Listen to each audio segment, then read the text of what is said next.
Hey, what's up? It's KHG back again with some more Emperor's Text-to-Speech. Now, it's been so long since I've done the Emperor's Text-to-Speech video that I have totally forgotten where we are in the story, but I'm pretty sure that when we start watching it, we'll be all caught up, I guess, I think. I'd like to thank everybody for tuning in to the live stream of Resident Evil Village 8 on the channel, but I see that isn't what people come to this channel for, so I officially started a YouTube gaming channel, and I am also on Twitch between 10 p.m. and 12 p.m. most days of the week. Links for that is in the description.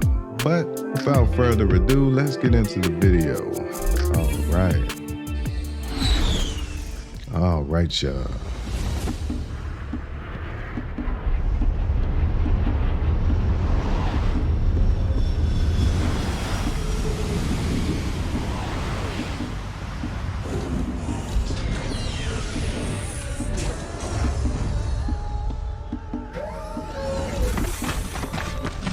I sure hope the Omniscopia is here.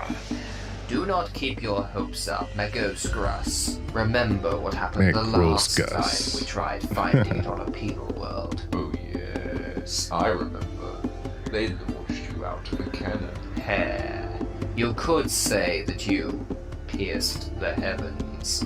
I am not sure who the hell you think I am, but if you persist in making stupid jokes, you better believe in me that belief that you lying dead on the ground, the hatred straight for your fucking cranium, is better than you standing here, wasting oxygen.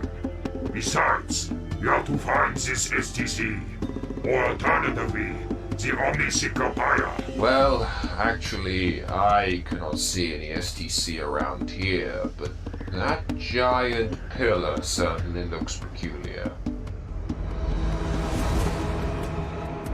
By the Omnisire, this is ancient technology! Look, there are more of them over there. The hell are those speakers? I have heard of these in legends. Upon the eve of great celebration, mankind would tread these planets, jumping around like idiots as the repeated patterns of sound blasting out of these pillars. They also injected copious amounts of drugs. Sounds like what the Fabricator General does all the time. We must send for more depths. We have a lot of work in front of us.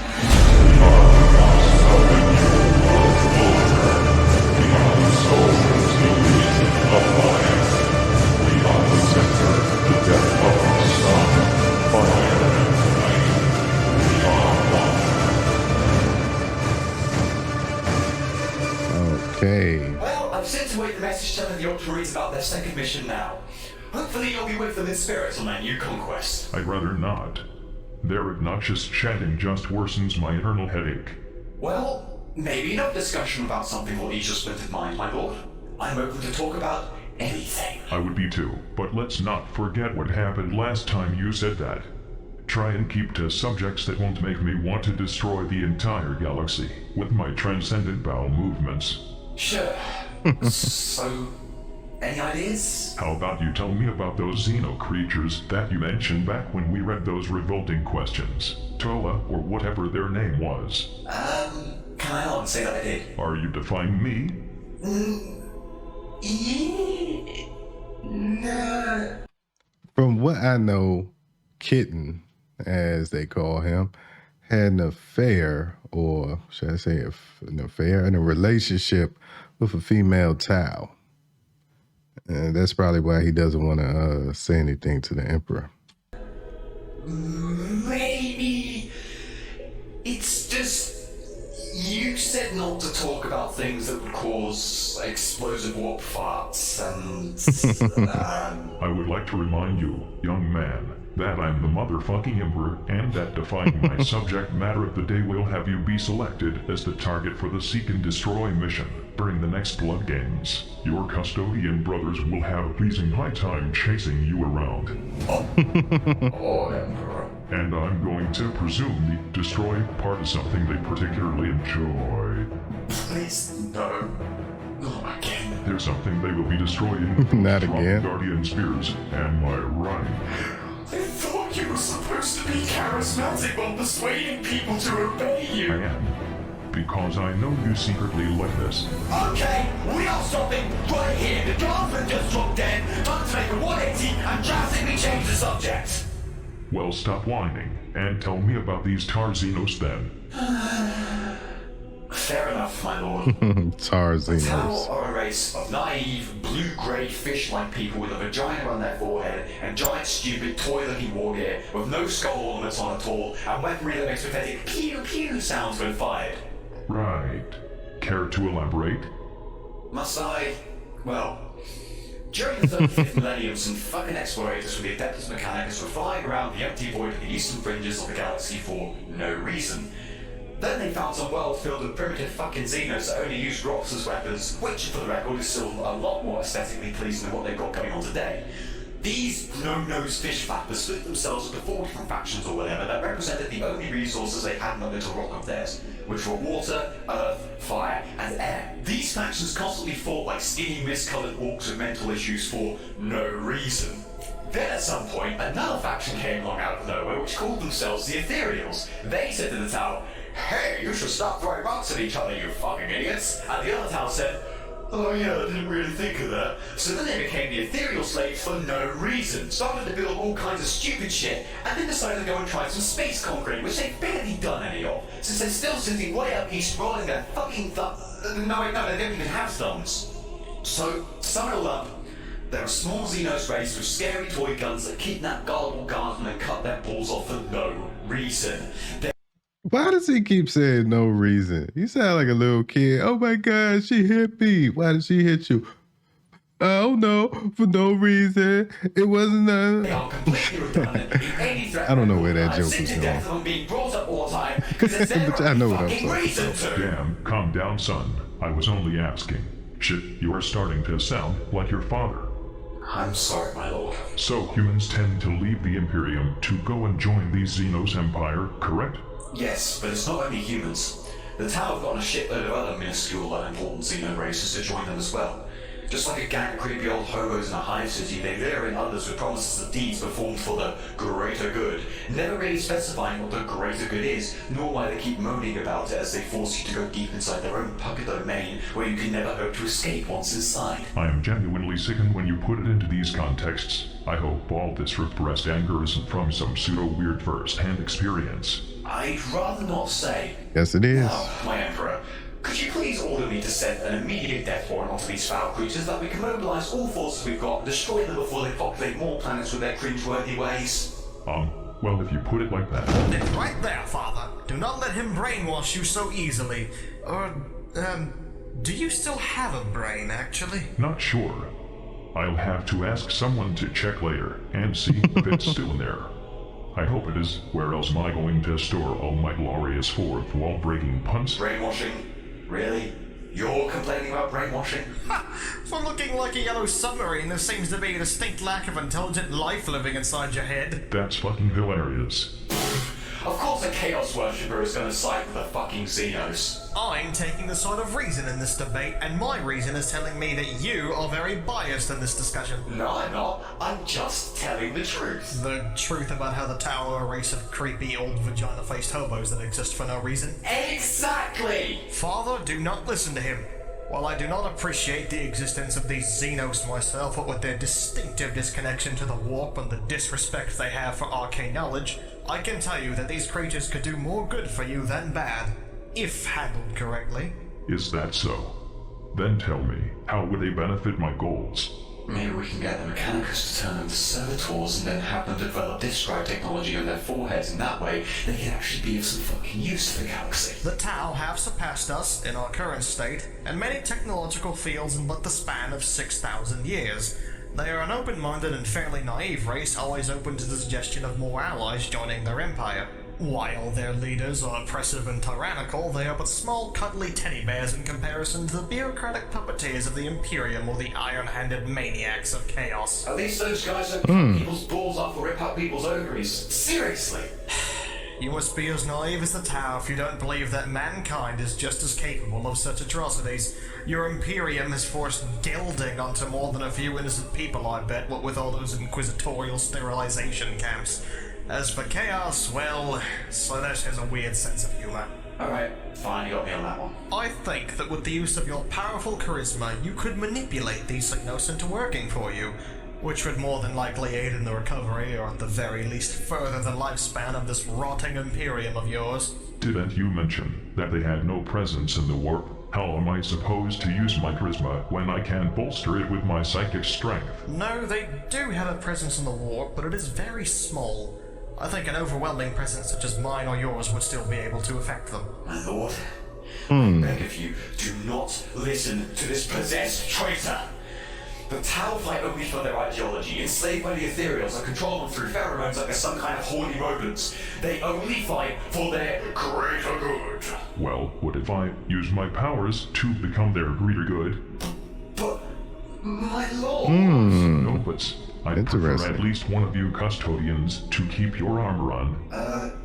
What? Never mind, just shut up and do what I say. Seriously, my lord, they're Xenos. As long as they are under regulation, and they do not interfere with mankind, it is all right. They have winch-worthy weaponry with no skulls or holy symbols on them. As long as they serve the Imperium and only fire upon those who wish to destroy us, it is all right. But they have a socio-economic philosophy that promotes a completely classless living where every individual works for the betterment of it all, but in actuality, it's an oppressive dictatorship based around the Ethereal's well-being. As long as everyone is treated well and fairly in the conjoined Imperium, where there will be no need for retarded and corrupt political systems, and the Ethereals will be under my direct control, it's all right. But It's they all turn right. a whole lot of loyal guardsmen into sterile, base-dwelling Taulos that only ever draw nude pictures that they use as Tau propaganda. As long as I'm not shown any of that eye-watering Xenolobby futanary Slanesh or garbage, it's all right. It's all right. But they can't even fight in melee!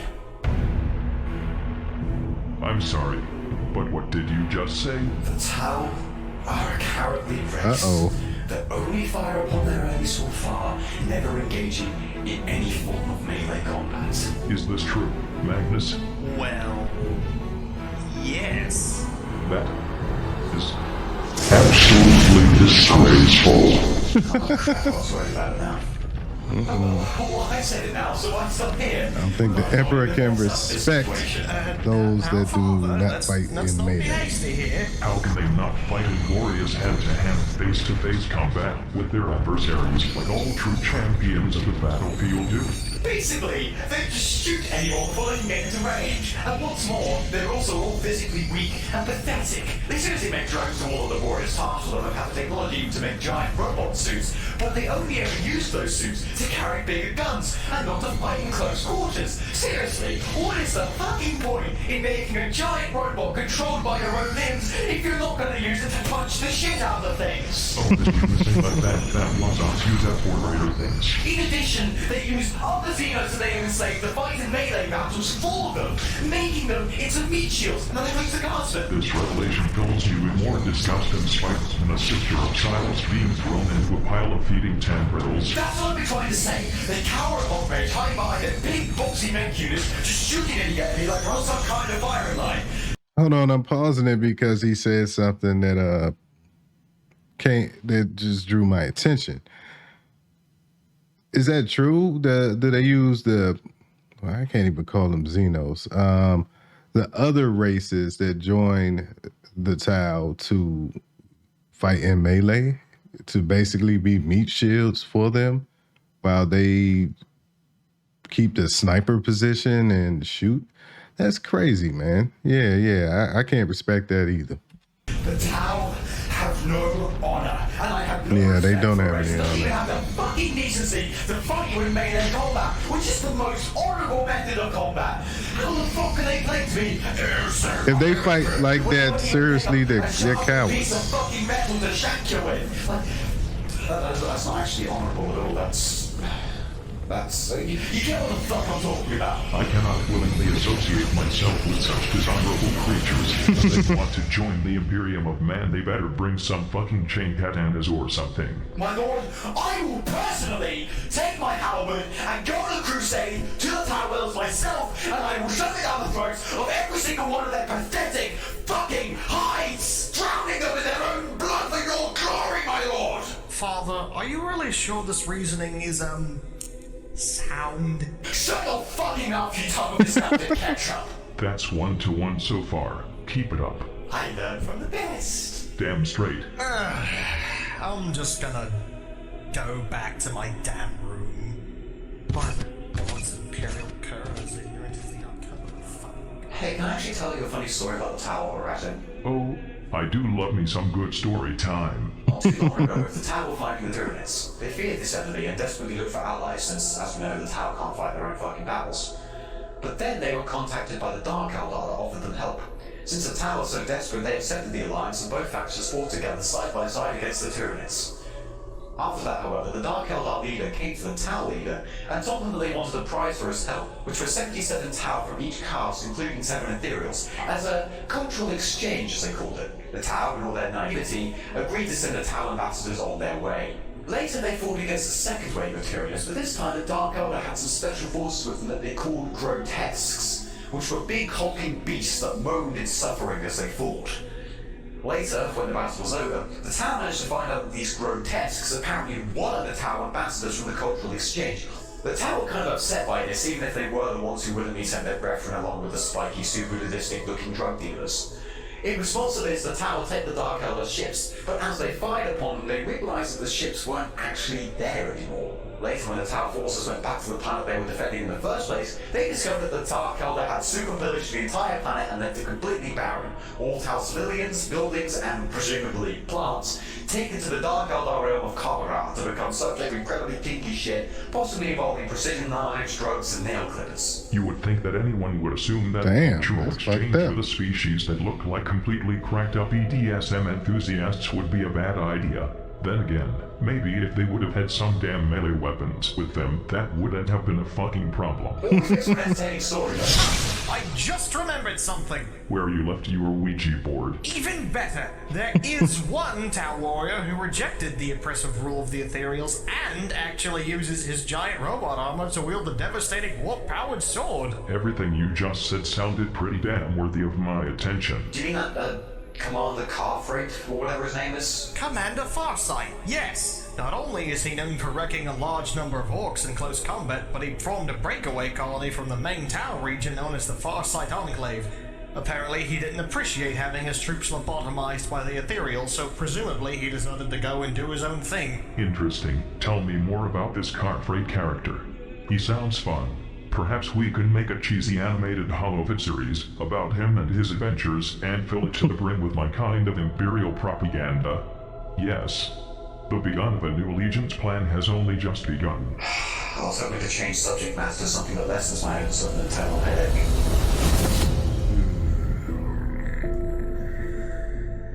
That something so vile and abominable could happen to the most sacred world in the galaxy. It's absolutely disgusting. The Order Custodium has obviously not done their job very well. And now one more reason for me to have traveled here. Hey, don't worry, Fyodor. At least we still have each other. And not only that, but a shitload of Inquisitors from across the galaxy as well. But even now, I still don't have those damn sandpaper cigarettes. Him and the sandpaper cigarettes. What the hell, man? Be considered by the ignorant to be the most heretical thing anyone has ever done since the horrid days of the Horus Heresy. However, with the God Emperor as my witness, it will instead be the most pure and noble thing anyone has ever done for the Imperium. Now that's the spirit, Fyodor. I mean, look at all the Ordos here. We got Inquisitors of the Order of Malleus, Hereticus, and Xenos, and their Chamber Militia, of course.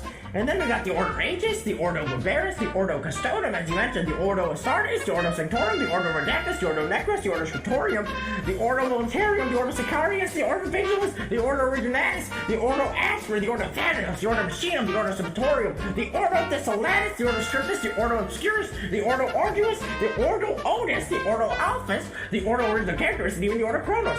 Heck, why the hell isn't there an Ordo Sandpaper Cigarette? Why? I really need a sandpaper cigarette. All of us, men and women of the Emperor's eternal glory, will charge Eternity Gate and the Imperial Palace to find whoever sent this message. We will save the Imperium from the vile and corrupted who have deeply entrenched themselves in the planet's most holy spaces. Guilt creeps into the most unexpected, which just further shows that there's no such thing as innocence. And we are here to bring them their judgment. Hey, Theodore, you should just preach them to death. Be quiet, Dominic.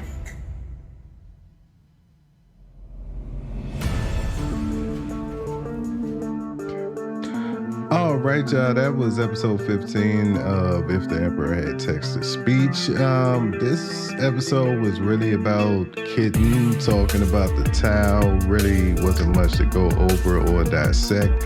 Can't really say I have an opinion of it. It was more like watching a show with y'all. So anyway, y'all could have been watching anything from anybody, but you were here with me. Please hit the like button before you go. Think about subscribing, sharing, gaming channel, and all other relevant links down in the description. Till next time, KHG. Peace.